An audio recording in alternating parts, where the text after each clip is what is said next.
So I picked out two pieces that kind of hit at the angle of how I'm a bad girl for my lady friends, trying to impress the shit out of them, basically. And so we're at a club right now. We're at a club, so I picked some things that are kind of light, kind of cute, and nothing too heavy. No real trigger warnings on any of these. I do write a lot about creepy men. That's kind of a standard practice for me. I use the B word, bitch, a lot. So there's that. Okay, so I'm just going to launch right into it. I'm not even going to tell you the title of my first piece because I'm going to launch into it so hard. It's kind of fun, huh?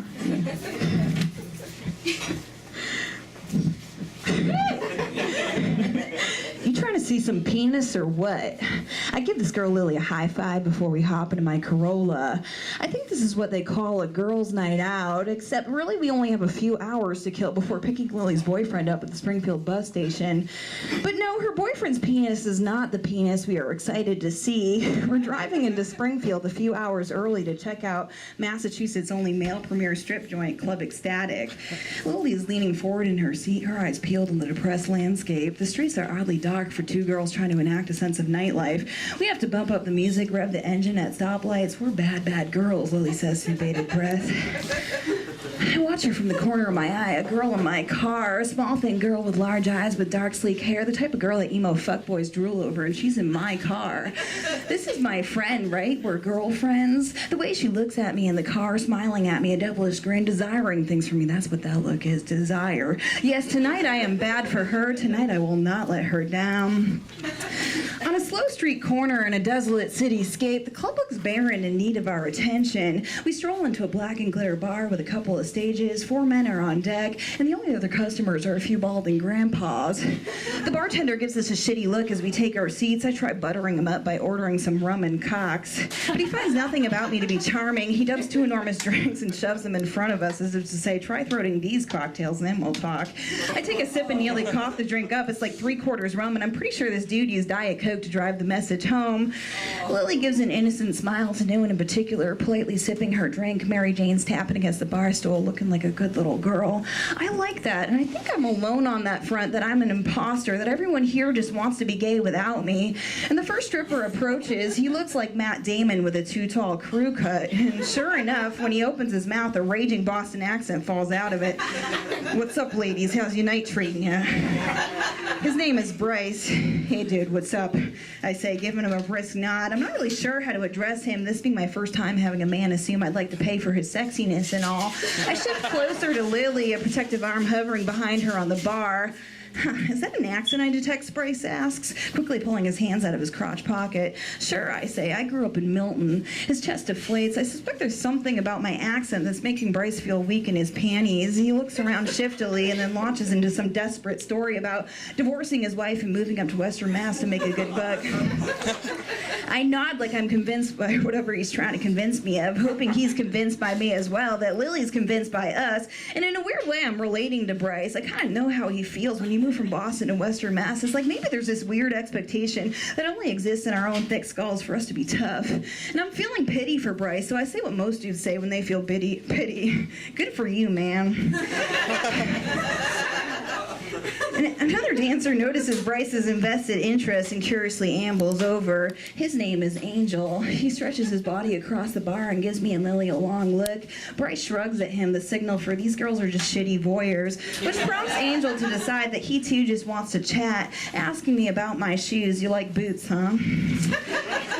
Some things are feeling pretty casual. The rum is starting to set in. The boys and I are joking about how some gay dude is trying to commission me to stage a hipster and sex-themed fashion show. So they say they'd host it there as long as they could strip. We can all be good friends and shit. Oh, boys. And after realizing I'm making one too many drunken promises, Lily and I decide it's time to take a smoke break.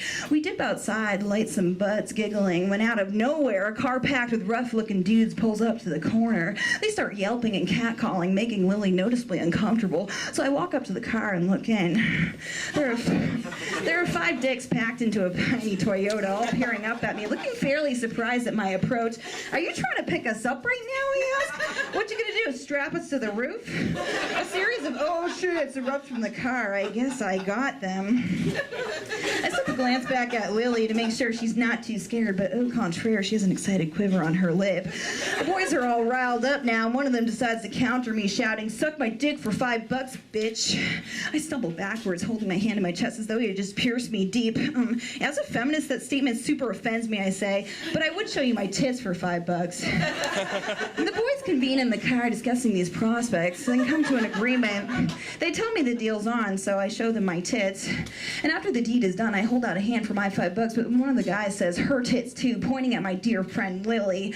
"What?" I spit in disgust. "That's like paying us $2.50 each. That's like paying $1.25 a fucking tit, you fucking assholes." I've never done math faster in my fucking life. The complicated results are overwhelming, chalking our tits up to the poundage price of cheap bologna, not even. Then one of the guys says he doesn't want to see Lily's tits because they are too small. And this sets me the fuck off. Before I know it, I'm slamming my hands on their trunk, yelling, "Give me my $5 now!" One of the dudes hops out of the back seat. "Bitch," he shouts in my face, "I own bitches all up and down this street. Don't play me like this." And I don't miss a fucking beat. "I'm gonna punch you, dude. Give me my fucking money." And I'm still slapping the back of the car like a maniac. So what had started off as a cute joke has now turned into me on a street corner in downtown Springfield, yelling at what is presumably an actual pimp, demanding that he give me my money. It seems I'm pretty self-assured in my actions, supremely confident that I'm impressing the shit out of Lily. But in the moments that follow, the reality of the situation trickles down the pit of my stomach. It's funny how quickly appropriating a strip culture experience can turn into whatever fucking Disney ride I think this is. And I look towards the club for refuge. There, with their hands cupped to the glass door, peering out at all this commotion, are Bryce and Angel. Angel cracks open the door and asks, "Is everything okay? What's going on?" I grab Lily's wrist, pulling her towards the club. "Are they bothering you?" Bryce asks. "Nah, dude, we're cool," I say, horrified at what these guys would do to male strippers. Bryce gives Angel a significant look. Angel nods, and then wordlessly, they both turn their backs on the men and pull their panties down, revealing their perfect shining asses. I cringe, expecting the worst, expecting to spend the rest of the night holding a cold compress to Angel's asshole, but then I hear the sounds of a miracle. All 5 men are freaking the fuck out. "No, fuck, dude." Indeed, they can't handle these perfect butts, and the strippers have won the fight. The car peels around the corner, leaving a legit trail of tire smoke to pepper the scene. I can't believe it. I give Bryce and Angel big hugs, thanking them for saving us from the bad pimp. Bryce gives me a firm nod. Why did I ever pity him? I mean, what's more badass than winning a fight by exposing your perfect glutes? Lily checks the time and realizes we're late picking her boyfriend up from the station, so we excuse ourselves hastily and make a run for it. We drive in silence on the car ride home. Lily's boyfriend is confused as to why I keep taking wrong exits and swerving off the road. He's even more confused when I start maniacally laughing after he hands me $5 for gas. I slip Lily a secret smile as though this is all a good joke. The boyfriend is here now, so secret smiles are all we have. There's something weird about this, I know. Something weird about how I want Lily to see me. It's weird that I'm noticing how tense her legs are, clamped tightly together the entire ride home. There's something I should be thinking about, I think, but I avoid eye contact with myself in the rearview mirror. I want to confront something real now, but I can't. I want to ask myself why I do this shit, but all I can think about is how strange it is that Bryce and Angel's butts look exactly the same.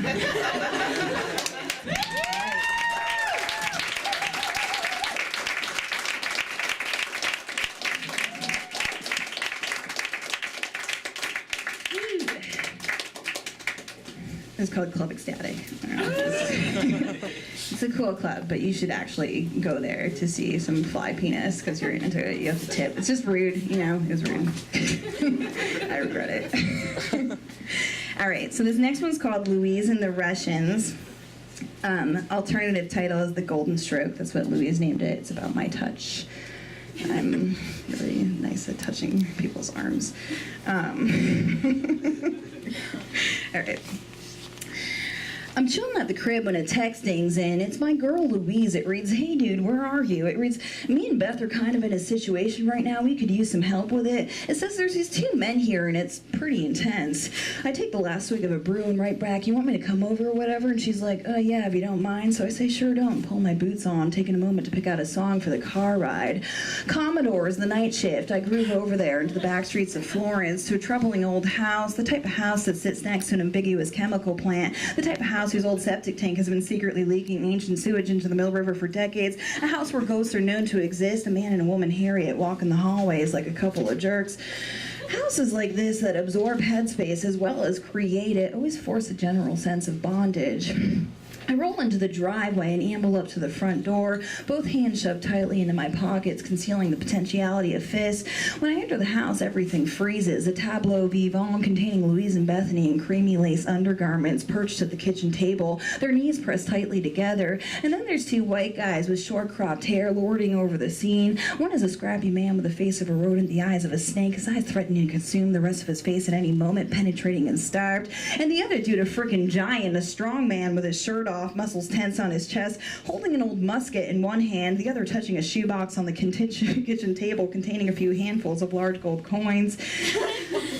"Oh, good you're here," Louise grins, snapping the scene back into motion. The scrappy guy offers a hand and says his name Tully, and the other one lets out a grunt or something. I detect a weird accent that they both share. "What's your accent?" I ask. They say it's Russian. "So you're from Russia?" They say no, Massachusetts, so it's fake. I scoff.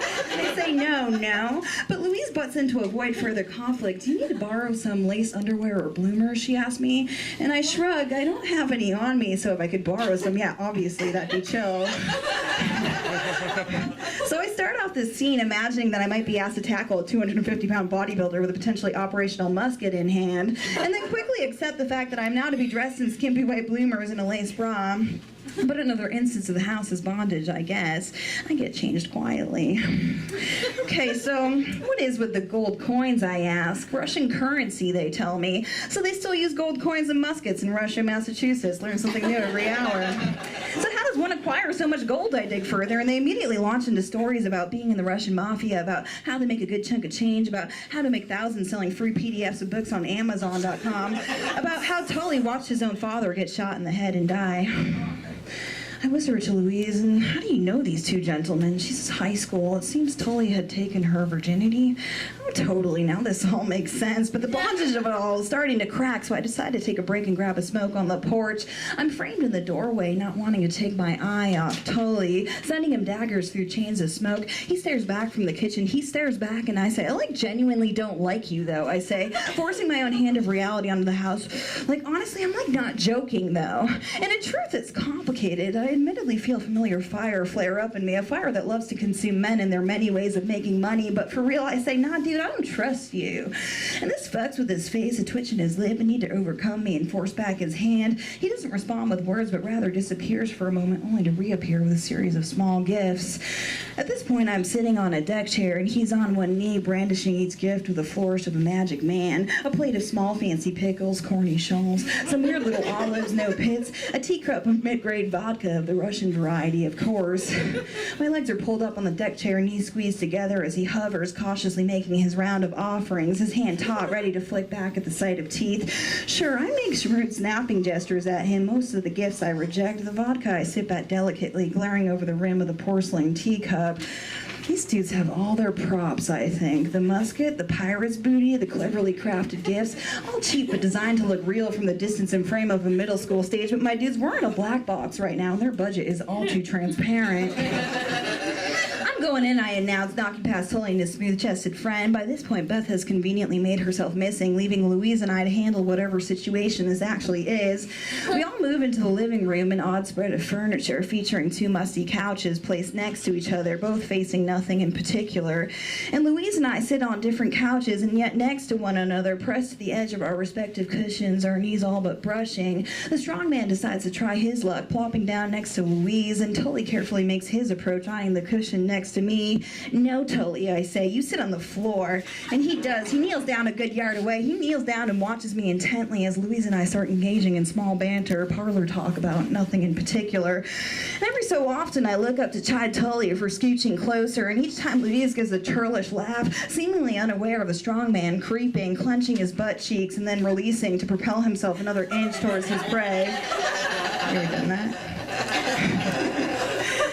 Louise leans in to say, hey, thanks for being here, dude. I clap a hand on her knee. Yeah, of course. And she gives me a hard look saying, I know these dudes are dumb, she says. I know, but some things that are like so deeply rooted, you know, they're like hard to unroot alone. And I nod, thinking of the high school friends I had to unroot. Not that they were oppressive and terrifying straight men. My experience was much gayer than all that. But nonetheless, I understood why I was there. I understood. And suddenly I realized the hand I have on Louise's knee is not alone. The strong man has managed to close in the gap, and slowly he starts stroking her thigh. Very small strokes at first, as though to go unnoticed, and then broader strokes that remind me of a toddler petting a puppy's head for the first time.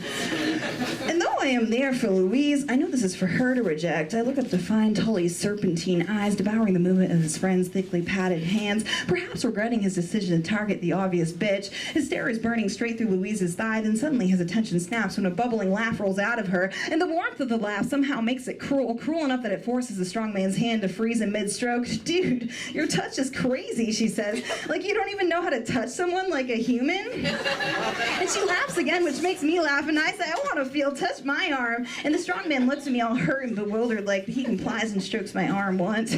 More laughter. I even catch Tully trying to share in the laugh. Isn't it funny? Isn't it funny that you're a predator that can't touch, that you expected to walk into this house of bondage and dominate your prey? Yeah, here we are laughing, in the matrix of this house laughing, because this is our fucked up reality, not yours. You're so threatening and you have no control as someone who can't even touch, and we laugh, and Louise says, Jenna, show him how to touch my leg, Jenna.